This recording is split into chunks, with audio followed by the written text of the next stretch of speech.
जय जिनेन्द्र। एक प्रश्न आया था कि हम कैसे याद करें, याद करने का कोई तरीका बताओ, या हम याद करते तो भी याद नहीं होता। तो हम जैसे याद करते थे वो तरीका मैं आपको सबको बताने जा रहा हूँ। अगर आप भी उस तरीके से याद करेंगे तो शायद तक, मुझे जहाँ तक लगता, आपको भी अच्छे से याद होगा। यह जो तरीका है आप अंत तक जरूर सुनना, क्योंकि यह जो तरीका है यह सिर्फ जैन धर्म की पढ़ाई के लिए नहीं, जो संसारी पढ़ाई भी करते हैं उसके लिए भी बहुत अच्छा है। ये पढ़ाई करने का तरीका कि कैसे करना जिससे हमारे दिमाग में बराबर वो चीज़ बैठे, हमें बराबर वो याद रहे। तो उसी के लिए हम शुरुआत करते हैं। सबसे पहले कि कोई भी हमें पढ़ाई करनी है तो किस प्रकार से करना, वो एक रूपरेखा तैयार करके अपने को याद करना तो बहुत अच्छा रहता। तो हमने वही रूपरेखा तैयार की कि याद करने का तरीका। इस वीडियो का हमारा नाम दिया है। और सबसे पहले कि अगर आपने मेरे चैनल को सब्सक्राइब नहीं किया है तो प्लीज़ आप करिए, और आगे से आगे लोगों को आप ये तरीका बताना, तो शायद अब उनके ज्ञान प्राप्ति में हम सहायक बन सकते हैं कि उनको भी वो चीज़ याद होवे। बहुत सौ की इच्छा होती है, हम प्रतिक्रमण करने की इच्छा है, लेकिन हम कर नहीं पाते क्योंकि याद ही नहीं होता। तो शायद अगर ये तरीका आप उनको बताओगे तो उनको भी अच्छे से याद हो सकता है। चलो अपन चलते। इसको याद करने के लिए चार चीजें अपने को ध्यान रखनी: द्रव्य, क्षेत्र, काल, भाव। चार चीजें: द्रव्य, क्षेत्र, काल, भाव। इन चार चीजों से हमें पढ़ाई करने का तरीका समझना है। सबसे पहले कि द्रव्य से हमें पढ़ाई कैसे करनी।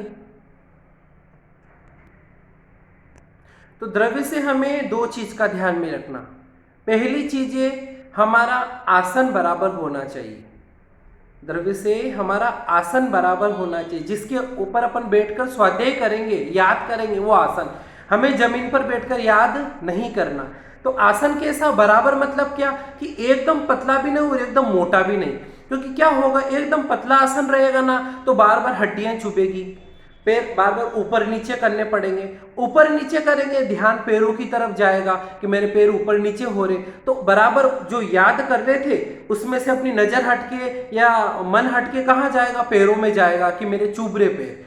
फिर अपन ऊंचा नीचे होंगे तो ये हमारा वहां से मन क्या होगा, भटकेगा। तो उस जगह से मन टूटा, और एक बार मन टूट गया उसको वापस लगाना बहुत मुश्किल होता है। इसलिए तो हमारा आसन क्या करना, पहले व्यवस्थित रूप से बिछाना कि थोड़ा सा मोटा आसन हो या वो पुष्टा हो, ऐसा बिछाना कि जिसमें मुझे बार बार ऊपर नीचे नहीं होना पड़े, तो व्यवस्थित आसन हो।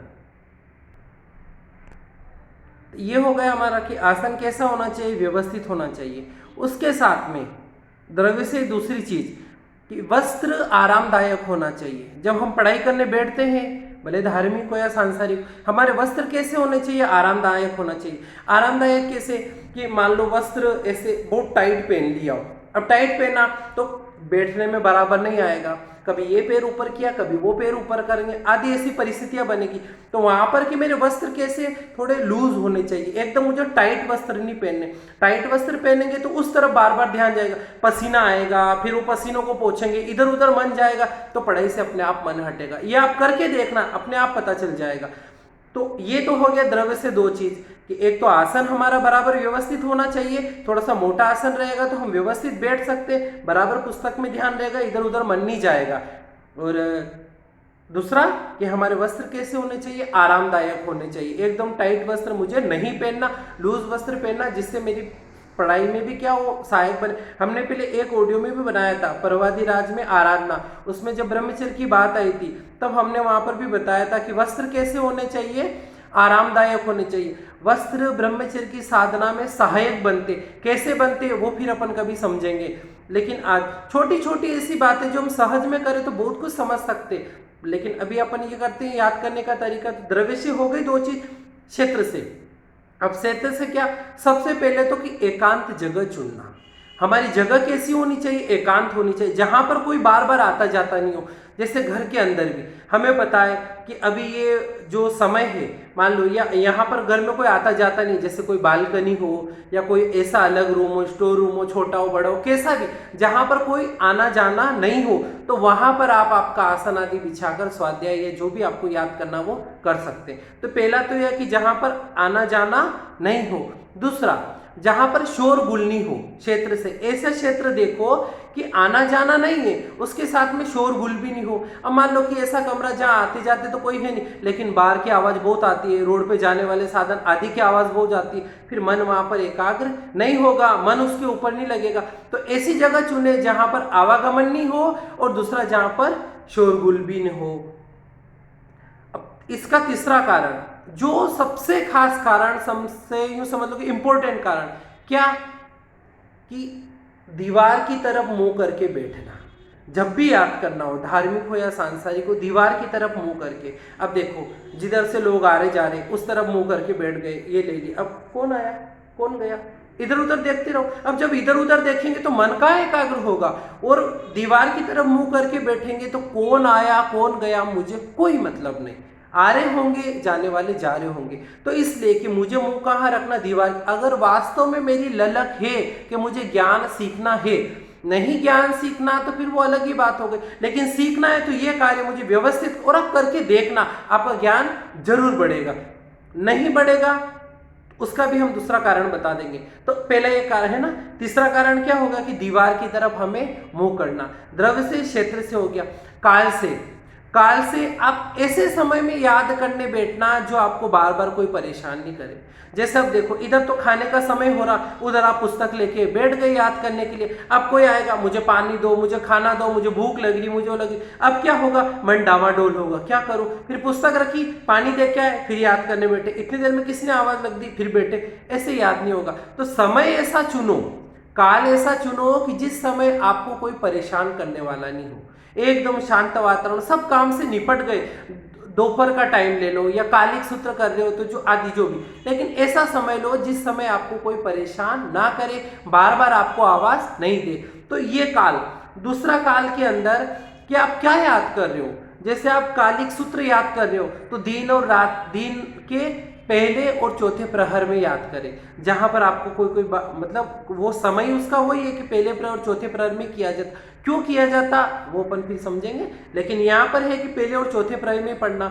उत्कालिक सूत्र है तो उनको दिन को 12 से 1 छोड़ के सूर्यास्त सूर्योदय के समय थोड़ा थोड़ा छोड़ के अपन कर सकते हैं, लेकिन फिर भी कि काल ऐसा चुनना कि जो आपको परेशान ना करे। ये हो गया काल से। भाव से, अगर मुझे याद करना है तो मैं भाव से, मेरा क्या सहायक बनेगा कि मन को एकाग्र करके मुझे क्या करना, याद करने बैठना है। मेरे मन को मुझे एक जगह स्थिर लाना, यहाँ लाना, मुझे एकाग्र करना है। जब एकाग्र हो गए उसके बाद मुझे याद करने बैठना, अपने आप ही क्या होगा, अपने पुस्तक के अंदर ध्यान जाएगा। तो ये द्रव्य, क्षेत्र, काल, भाव। अब एक और प्रश्न इसमें कि मन एकाग्र होता है, कोई बोलता हाँ हो जाता, कोई बोलता नहीं होता। नहीं होता, अपन उसका दूसरा उपाय बताएंगे कि मन को एकाग्र कैसे करना, और लगभग आपका मन एकाग्र होगा ही होगा। तो ये द्रव्य, क्षेत्र, काल, भाव से आप ये चीजों को ध्यान में रखना। द्रव्य से क्या ध्यान में रखना कि हमारा आसन बराबर होना चाहिए, हमारे वस्त्र आरामदायक होना चाहिए। क्षेत्र से क्या ध्यान रखना, ऐसी जगह जहां आना जाना नहीं हो, शोरगुल नहीं हो और दीवार की तरफ मुंह हो। काल से ऐसा समय चुनना जहां आपको कोई परेशान करने वाला नहीं है, कि सबका काम हो जाए फिर हम हमारा पढ़ाई करने बैठे तो कोई हमें परेशान नहीं करेगा, डिस्टर्ब नहीं करेगा। और भाव से कि मन को एकाग्र करके हमें याद करना। ये चीजें पहले आपको करना ही है। उसके बाद में जैसे पुस्तक ले ली, अब पुस्तक में मुझे याद करना, तो याद कैसे करना, पुस्तक ले ली, अब पुस्तक में मुझे याद कैसे करना, उसके लिए भी कि आप सबसे पहले क्या करना, एक एक एक एक अक्षर को पढ़ना, बराबर एक एक अक्षर को पढ़ लिया। उसके बाद में फिर वो पूरी लाइन पढ़ना, अच्छे से पढ़ लिया, कहीं पर गलती नहीं, फिर आप उसको याद करो। अब उसको याद करो, फेरते जाओ, याद होगा। एक लक्ष्य बनाना सबसे पहले कि मुझे याद करना ही है, ये लक्ष्य बना लिया, आपका अपने आप ही क्या हो जाएगा, याद हो जाएगा। अब उसके नीचे उसका अर्थ पढ़ो कि भगवान ने इस लाइन का अर्थ क्या बताया, इस गाथा का अर्थ क्या बताया। अर्थ पढ़ लिया, अर्थ पढ़ने के बाद फिर आप उसको पढ़ने मतलब याद करने बैठ जाओ। पहले अर्थ पढ़ लिया, एक बार पहले मूल गाथा को पढ़ लिया, अच्छे से पढ़ना आ गया, फिर पूरा अर्थ पढ़ लो, एक एक का अर्थ अच्छे से हो गया, फिर उसको रट्टा मार करो, क्योंकि पहले तो आपको रट्टा मार करना ही पड़ेगा। कोई भी चीज ले लो, सांसारिक पढ़ाई या आध्यात्मिक पढ़ाई, रट्टा मार कर लिया, अच्छे से याद हो गया।